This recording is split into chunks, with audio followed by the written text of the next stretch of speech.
Olá, começa agora o Toda Mulher e hoje nós vamos conversar sobre obesidade, uma doença que afeta não só o Rio de Janeiro, mas todo o Brasil.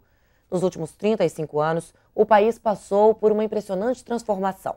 Deixou para trás altos índices de mortalidade infantil e analfabetismo e depois que conseguiu domar a inflação nos anos 90, consolidou um aumento substancial da renda da população. Esse conjunto de fatores permitiu reduzir drasticamente o histórico problema da desnutrição e resultou numa impressionante mudança no padrão físico do brasileiro. Nesse período, a população ganhou muito peso. Uma pesquisa de orçamento familiar divulgada pelo Instituto Brasileiro de Geografia e Estatística, o IBGE, mostra que em todas as regiões do país houve um aumento no percentual de pessoas com excesso de peso e obesas. O sobrepeso atinge 48% das mulheres acima de 20 anos. No Rio de Janeiro, 524 endócrinos estão cadastrados na Sociedade Brasileira de Endocrinologia e Metabologia. Aqui no estúdio da TV Alerj, nós recebemos a doutora Aline Barbosa Moraes, endocrinologista. Mas antes de começarmos a entrevista, eu fui até as ruas da capital fluminense para saber como as pessoas estão se alimentando com a correria do dia a dia. Vamos ver na reportagem. O colorido das folhas chama a atenção de quem busca uma alimentação saudável. Eu almoço normalmente nos restaurantes aqui no centro, salada, e eu como peixe, frango, comidinha, fast food de maneira alguma. Um sanduíche natural, uma salada, um pedaço de frango ou carne, coisas saudáveis e rápidas quando eu estou atrasada. Mas o que a maioria das pessoas gosta é de comer a famosa fritura. Os salgados enchem os olhos e engordam a lista dos mais de 2 milhões de cariocas obesos, segundo uma pesquisa realizada pelo IBGE em 2003. Nos últimos anos, a obesidade foi reconhecida como uma doença. No Rio de Janeiro, cerca de 40 mil pessoas sofrem de obesidade mórbida e correm risco de morte por causa dos problemas provocados pela hipertensão, diabetes, cardíacos e circulatórios. Tudo isso contribui para diminuir a qualidade e a duração de vida dessas pessoas. A única solução é a cirurgia bariátrica, que ainda não garante a vida dos pacientes. O dia a dia de um obeso não é nada fácil. Eles têm dificuldades para andar, respirar e usufruir do transporte coletivo. Nem todos passam pela catraca. No Rio, a proliferação de fast foods transformou o sobrepeso e a obesidade em casos de saúde pública. No Brasil, o sobrepeso gira em torno de 25% a 30% da população e a obesidade 15%. Essa indústria de comidas gordurosas não é balanceada e atinge todas as classes sociais. Para não perder tempo, a gente come qualquer porcaria, McDonald's, por aí vai. Fast food, né? Muito mais rápido, mais fácil. Você não tem preocupação com a alimentação? Que essas coisas têm bastante gordura. A gente vai começando a ter a partir dos problemas que vão aparecendo, né? Pressão alta e colesterol e etc. Mas só por isso mesmo, porque é muito mais prático. Com a correria do dia a dia, as pessoas deixaram de fazer uma refeição saudável e tranquila em casa. Achar e preparar um alimento saudável ocupa muito mais tempo do que ingerir um alimento calórico no balcão de um fast food. Geralmente é o mais rápido, salgado e um refrigerante, tá? Você cuida bem da alimentação ou não? Por enquanto não estou cuidando não, estou falando a verdade, né? A obesidade, além de um problema genético, é ainda o resultado de ingerir mais energia que é necessária e pode ser iniciada em fases remotas da vida, nas quais as influências culturais e os hábitos familiares possuem um papel fundamental. Esse grupo de pessoas hipertensas caminha 40 minutos 2 vezes por semana no calçadão de Copacabana. Eles estão preocupados com a saúde. Nós fazemos o acompanhamento dessas pessoas, moradores das comunidades Pavão, Pavãozinho e Cantagalo, na unidade de saúde da família, a clínica de saúde da família, que fica localizada lá na comunidade. E a gente faz a avaliação da pressão arterial, da frequência cardíaca antes da caminhada. Aí a gente caminha durante 40 minutos e quando a gente volta a gente faz um exercício de alongamento e afere novamente a pressão arterial e a frequência cardíaca e a gente tem tido bons resultados, o grupo está aumentando. Para fugir da obesidade e hipertensão, vale gastar um tempinho e se exercitar de graça e ao ar livre, além de ser na companhia de amigos. Um abraço coletivo.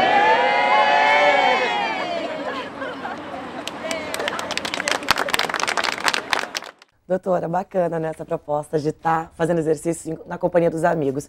Mas se exercitar aumenta a vontade, a qualidade de vida dessas pessoas obesas que sofrem com essa doença? Aumenta muito porque o exercício físico, ele é a base, hoje em dia, de todo o tratamento da obesidade. Inclusive, o sobrepeso é o que a gente mais tem recomendado às pessoas. E, infelizmente, com a correria do dia a dia, as pessoas têm cada vez mais reduzido o tempo de atividade física, utilização de elevadores, meios de transporte, cada vez mais fáceis e acesso à população. Então, com isso, acaba as pessoas se acomodando, não conseguindo ter mais tempo de caminhada para estar gastando as calorias que ela está ingerindo no dia a dia. Então, o balanço no final do dia, no final do mês, do ano, ela acaba sendo positivo, ou seja, a pessoa ingere mais e gasta menos. E por falar também na correria do dia a dia, você vê ali no VT que as pessoas reclamam de não ter tempo para voltar a almoçar em casa, porque achar e preparar um alimento saudável demora mais. Então eles preferem se alimentar na rua. Como que é isso? Faz mal mesmo essas comidas que as pessoas comem na rua, gordurosas? Como se alimentar bem na correria do dia a dia? Na realidade, a indústria alimentícia, ela cada vez é mais frequente, é mais divulgada, independente da classe social.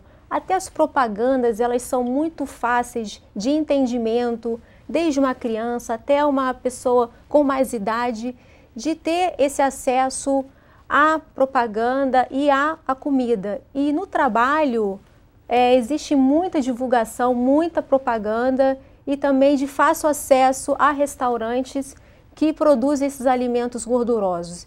E o fast food, na realidade, é o que a gente mais vê ao redor dos nossos trabalhos. E as pessoas, pela falta de tempo, pela dificuldade delas chegar em casa, preparar o alimento, depois ter que voltar para o trabalho, elas abrem mão disso e acabam ingerindo esses fast food.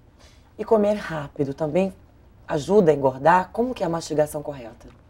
O comer rápido, na realidade, implica em quê? Quando a pessoa ingere uma comida muito rápida, principalmente o carboidrato, o organismo ele não tem uma sinalização adequada de mostrar que o corpo está satisfeito com a alimentação.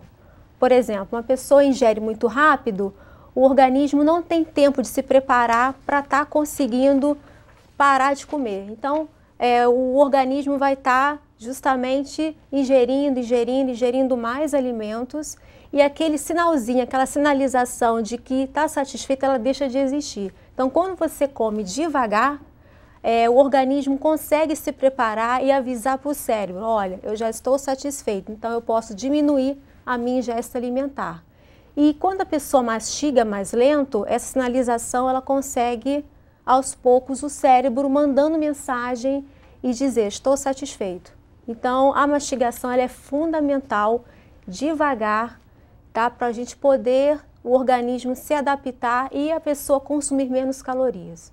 Quais os males da comida fast food? É a gordura o pior vilão?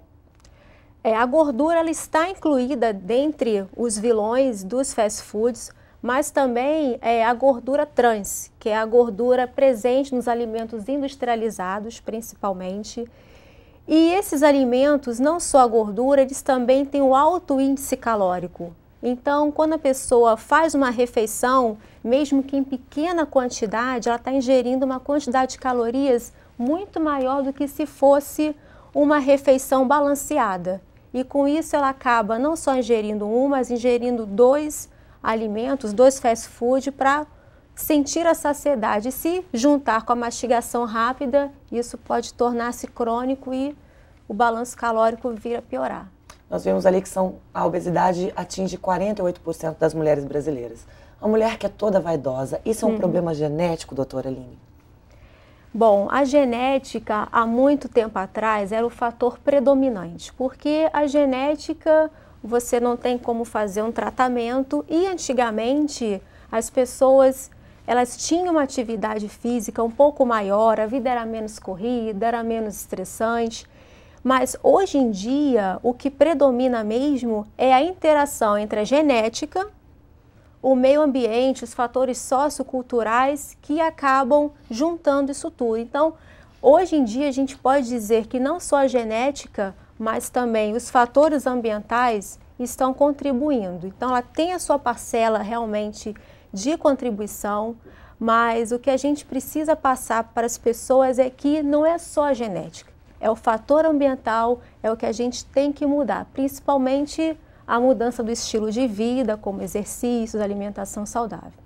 E a ansiedade é um fator principal também para engordar, que geralmente a pessoa está ansiosa, ela começa a comer. Isso ajuda? Também, com certeza. E a ansiedade, ela pode contribuir principalmente porque o nosso organismo, dentre vários hormônios que são liberados durante a ansiedade, o estresse, nós temos o cortisol, que é um hormônio liberado mediante o estresse, e ele, sob estímulo crônico, através do estresse do dia a dia, ele pode induzir o organismo a ganhar peso, principalmente a obesidade abdominal. Então, no final de um ano, a pessoa tendo aquela carga de estresse muito grande, sobre esse estímulo crônico, o cortisol nos níveis elevados, acaba sim gerando a ansiedade e o ganho de peso. E na realidade não é nem só isso, porque a gente sabe que a ansiedade leva a pessoa a comer mais. E a ansiedade associada ao estresse, ela pode envolver qualquer tipo de situação. Desde uma pessoa que perde o emprego, acaba comendo muito, desde uma pessoa que é promovida também acaba comendo muito. Então, toda a história de ansiedade, ela acaba, por consequência, havendo uma ingestão calórica maior. Nós vamos para um breve intervalo, mas nós voltamos falando a respeito da obesidade infantil e também dos tratamentos para tanto a obesidade infantil quanto a adulta. Só um instante, não sai daí, eu volto já já.